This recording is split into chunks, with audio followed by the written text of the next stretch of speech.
Parece que essa tal amizade, parceria, quase um casamento, né, que a imprensa estava divulgando aí nas redes sociais entre Lula e Trump, e não é bem isso que estão falando por aí.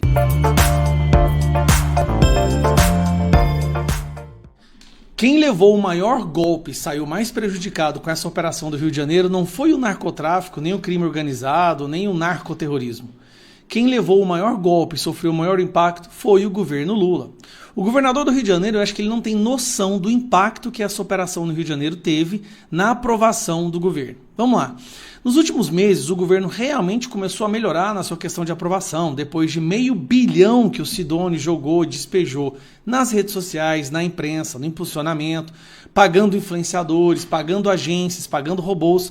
Eles realmente começaram a maquiar um pouco, né, a cara do governo, e a rejeição, vamos ser sinceros, começou a cair. E aí o Cláudio Castro decide fazer essa operação que coincidiu de acontecer 2 dias depois do Lula dizer que o traficante é vítima do usuário. Cara, isso parece intervenção divina. Ele fala que traficante é vítima do usuário. 2 dias depois, nós temos uma operação no Rio de Janeiro contra o narcotráfico. A esquerda nacional ficou do lado do narcotráfico. O Lula, os seus ministros, os ministros do STF, ficaram do lado do narcotráfico. E a população não gostou disso. E aí começam a surgir os resultados. Olha que, de repente, o principal problema no Brasil agora é facção criminosa e narcotráfico. E como é que está o Lula nessa situação? A avaliação do trabalho do Lula em relação ao combate ao tráfico de drogas. Isso aqui é uma bomba para esse governo. Esse governo que estava aí todo otimista, né, acreditando que vai ser eleito no primeiro turno, de repente, o povo brasileiro percebe que nós temos um presidente e um partido dos traficantes e um presidente dos traficantes. 45% péssimo, 5% ótimo e 8,3% bom. Isso aqui, gente, entre o bom e o ótimo, isso aqui é terrível, esse resultado. É um resultado esdrúxulo, vergonhoso. Esse é o resultado que o Lula tem em relação ao combate ao narcotráfico, que agora se tornou a preocupação número 1 do Brasil. Saiu uma pesquisa recente mostrando que 50 milhões de brasileiros vivem sob o comando de facções criminosas. De repente, nós temos aí um presidente que defende essas facções. Para piorar, Lula, essa semana, foi fazer um evento para colocar o Boulos como ministro. Boulos, um cara que foi chefe de um grupo criminoso aí, que é o MTST. O Boulos, durante o evento dele, ele pede 1 minuto de silêncio pelas vítimas da Operação do Rio de Janeiro. Ou seja, o Boulos, no Palácio do Planalto, em um evento em que ele está tomando posse como ministro, ele pede 1 minuto de silêncio pelos traficantes. Resultado: 60% acham que gesto de Boulos foi inapropriado. O novo ministro pediu 1 minuto de silêncio pelas vítimas da mega operação no Rio. Presta atenção. O seu primeiro ato como ministro do Lula foi pedir 1 minuto de silêncio para traficantes. Deixa isso assentar um pouco. O primeiro ato do ministro da institucional, da Casa Civil, o que ele é ministro mesmo? Ele é ministro dos movimentos sociais. O primeiro ato foi pedir 1 minuto de silêncio pela morte de traficantes. Eu não vou falar o resto dos adjetivos, senão o YouTube derruba meu canal. Então nós temos, Lula fala que traficante é vítima de usuário. Depois tem a mega operação. A mega operação parece que teve maior impacto justamente nesse governo, porque o Brasil de repente acordou. E aí começou a viralizar os vídeos dos prisioneiros fazendo L, celebrando a vitória do Lula, dos traficantes dando tiro para cima para celebrar a vitória do Lula. Aí vem o áudio do Marcola falando que prefere Lula, vem o áudio de outro líder lá do PCC falando que com o PT eles têm diálogos cabulosos. Aí vem a foto do Boulos ao lado da rainha do tráfico, da dama do tráfico. E de repente a internet resgata todas essas evidências da intrínseca ligação entre PT, esquerda e o narcotráfico. E o povo acorda. O povo, peraí, esse governo é o governo do tráfico, ele é o governo dos traficantes, e não só ele, a Suprema Corte também. E aí o Lula recebeu uma orientação. Antes, eu quero te mostrar isso aqui, ó. Aqui é só alguns segundinhos. As falas do Lula recentemente. Por que uma menina é obrigada a ter um filho de um cara que estuprou ela? Que monstro vai sair do ventre dessa menina? Importante para que a gente possa controlar o preço é o próprio povo. Você sabe disso. Se você vai no supermercado aí em Salvador e você desconfia que tal produto está caro, você não compra. E nós temos uma profunda gratidão ao continente africano por tudo que foi produzido durante 350 anos de escravidão. Os usuários são responsáveis pelos traficantes que são, vítimas dos usuários. Lula tem feito uma sequência de falas tão absurdas que os seus aliados e o Sidônio foram obrigados a pedir para ele isso aqui, ó. Para evitar gafes, Lula é orientado a não dar declarações de improviso sobre segurança pública. Aliados do presidente afirmam que a orientação é para evitar falas sobre segurança pública que podem ser usadas contra o governo petista. O que é falas de improviso? Falas de improviso é você falar o que você realmente pensa.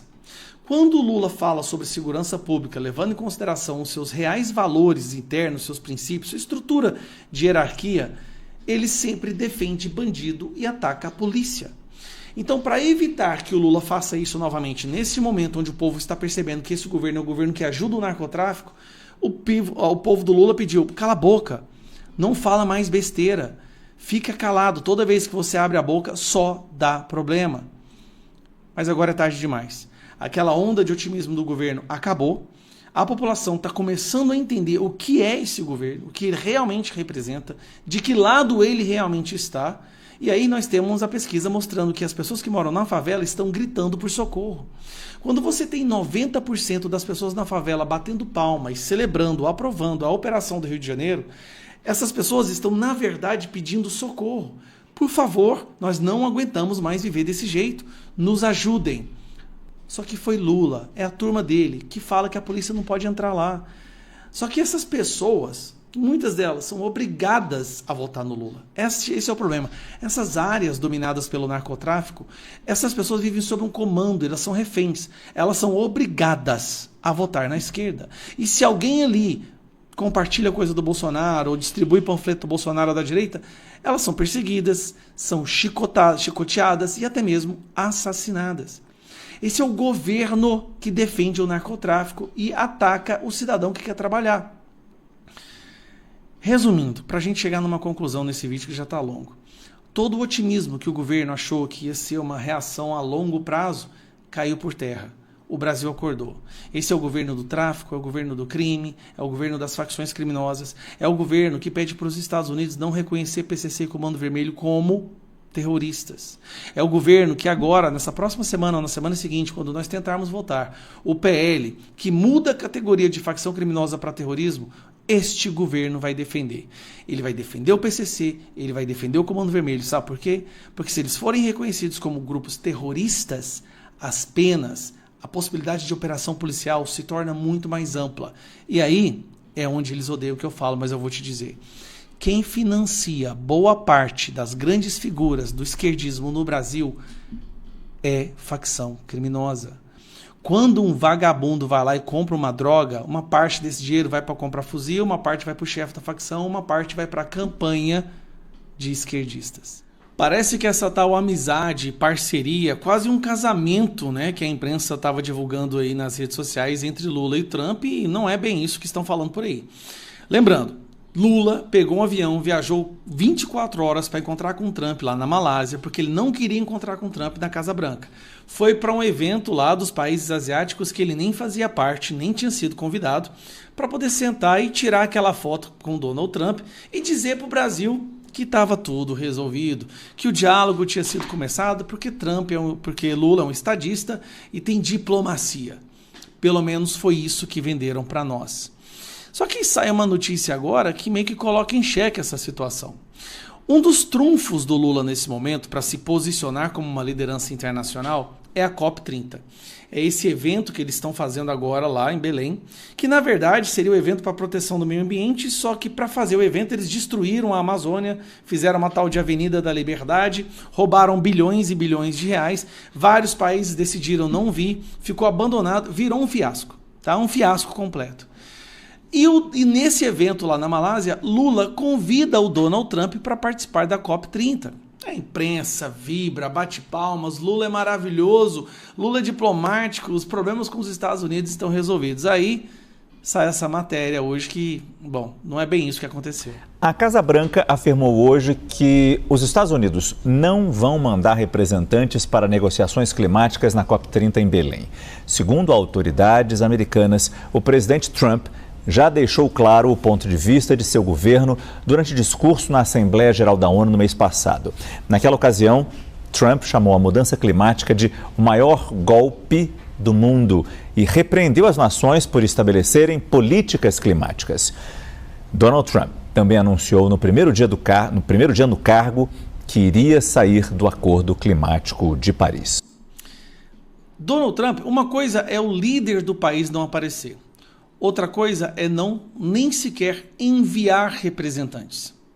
Bom, se eu não me engano, em torno de 50 líderes mundiais virão. São países insignificantes, ditaduras, países que não têm grande relevância internacional e aqueles países cujos líderes são militantes dessa política do sustentável ou do aquecimento global.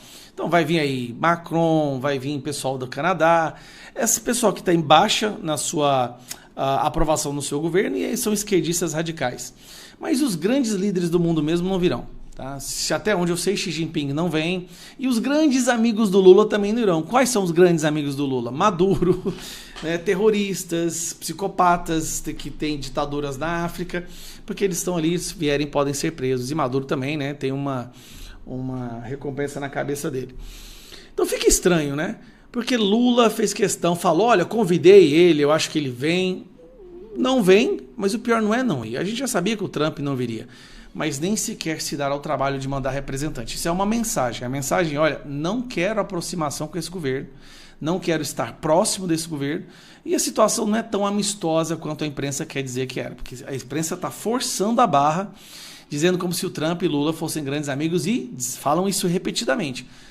Bolsonaro é página virada, Bolsonaro não faz parte da negociação, Alexandre de Moraes já é página virada, o negócio agora são interesses mútuos e bilaterais, eles adoram usar essa palavra, né? Bilateral. Eu estou começando a achar que foi tudo um teatro, eu estou começando a achar que ainda vai ter muita coisa vindo por aí. Já teve notícias recentes que mostravam que há mais ministros do STF na mira para Magnitsky e há mais autoridades também na mira para vistos, suspensão de vistos, sustação, né, de vistos de autoridades do governo brasileiro, sem falar que o boato que está correndo é que os filhos do Alexandre de Moraes também sofrerão Magnitsky, já que parece que estão sendo usados contas desses filhos dele para movimentar o que eles não estão conseguindo movimentar. Bom, isso aí é boato, não sei se é verdade ou não, mas pelo andar da carruagem eu apostaria minhas fichas de que não está tendo nenhuma reconciliação, há apenas uma poeira sendo baixada agora e mais para frente nós teremos mais ações aí contra violadores de direitos humanos e aqueles que protegem esses violadores.